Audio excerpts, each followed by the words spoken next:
and I was most interested in why they were not refusing.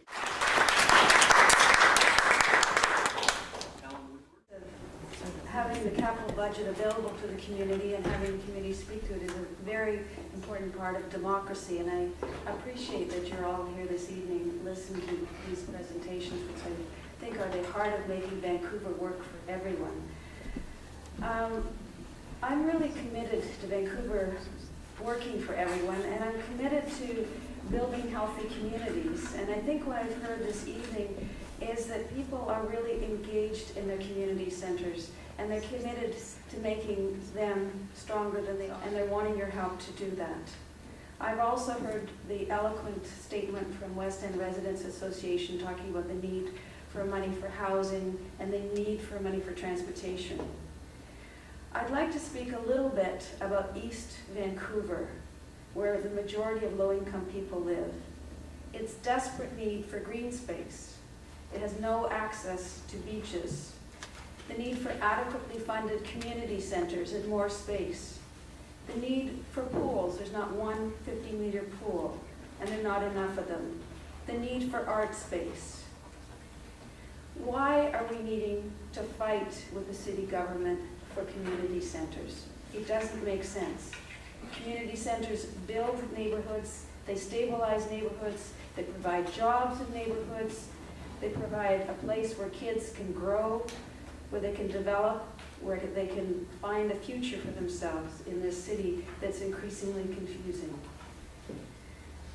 I speak first of all in support of the community center residents associations and echo what Chris Payne has said. Trout Lake, one of those pretty parks in this city, but it's located on the east side of the town. We're getting a new skating rink. It's not attached to the community center, so the cafe has gone under. It's been in the works for over 7 years. It's supposed to be in the capital plan, and it's not in the capital plan. So a beautiful community center is now sitting there, falling apart. There's no cafe, so those jobs have been lost. The design, the committee, the hard work of people like Chris and the other people, Kate, who's here this evening, who spent years of their lives fighting for it, are just throwing up their hands and feeling like this city council really doesn't listen to the hard work of the tremendous volunteers that have created what we do have that works at Trout Lake. The people downstairs in the child care center have to go all the way outside and around and upstairs to get into the center because there's no elevator. The building needs to be redone. We've got a design, we've got a committee, it's in the plan, let's make that happen. I look forward to hearing something tomorrow morning. I'm also here speaking as a past president of Britannia Community Center and a resident. This community needs Britannia to work well. It's a model that has showed itself to work well with the school, community centers, you know, the library, but the needs of the community have expanded. The population has increased, 50,000 people are using the community center. I go use it.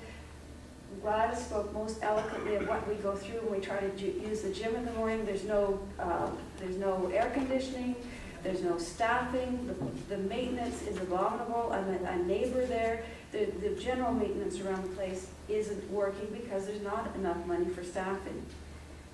The arts community has revitalized the entire Commercial Drive community. I'm sure a lot of business people would be here speaking out just on that point alone in terms of what Britannia's been able to provide. The youth center is addressing the needs of many youth who come to us from the downtown east side, but from other areas.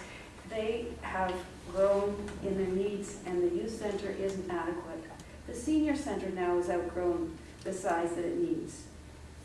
We need to include Britannia in the community center plan, in the new capital plan, because we need to address the problems that are most evident in the east side of Vancouver. There is money in the budget. There was money for the 311 number. There was money for Civil City. There was money for the Olympic Slush Fund. There's money for the new animal shelters. None of these things were brought before the people. 15 seconds. None of these things are things that we've had input into. It's up to you to listen to the communities that are making this city work, listen to the neighborhood, and make sure these community centers are funded, and the other issues that have been raised about the pedestrians, bicyclists, and transportation costs also need to be addressed. It's a question of political will. Right on.